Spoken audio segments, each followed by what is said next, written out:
大家好，今天來閒聊幾句跟 Obsidian 相關的名詞，也就是這個 FreeTNote 它的中文翻譯的一些想法。如果各位有不同看法的話，歡迎在下方的留言欄提出討論，並且再來補充。剛接觸卡片和筆記法的朋友，最先認識的應該都是 How to Take Smarter Notes 這一本可謂是卡片和筆記法的啟蒙書，介紹的幾個筆記分類，也就是靈感筆記、文獻筆記、永久筆記或者是結構筆記。在這個裡面 FreeTNotes 繁體中文翻譯的是靈感筆記，而中國大陸的版本呢是翻譯成閃念筆記。在這個裡面有關於 FreeTNote 它的操作，其實是對新接觸卡片和筆記的朋友來講，它的概念是比較新的。我們要在短時間之內把它的內容給重新整理了以後，隨即就將它刪除或者是封存的一個筆記的內容。但是對照到中文版的翻譯 FreeTNote 翻譯成靈感或者是閃念，也許新朋友可能就會有一些疑惑了。既然是靈感或者是一閃而過的念頭，那好不容易記錄下來了，為什麼又要把它給刪除掉呢？既然是靈感，為什麼原作不是用 inspiration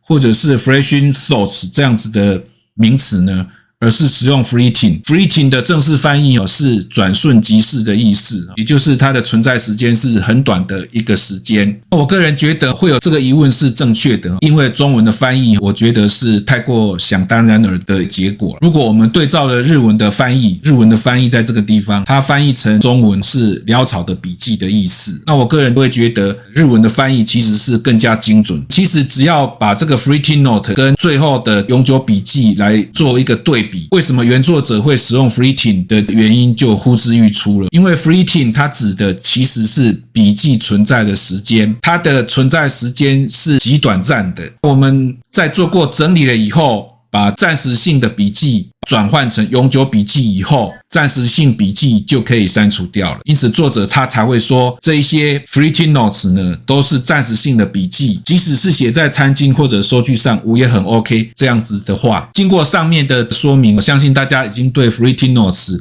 它的這個名詞有了更深一層的了解了，應該就不會被中文的翻譯而誤導。以上就是今天跟大家分享的有關於 FreeTNote 翻譯的幾個個人想法，也希望各位多加訂閱我的頻道，按讚並且分享，你的訂閱就是對我的很大的鼓勵。今天介紹到這邊，謝謝各位。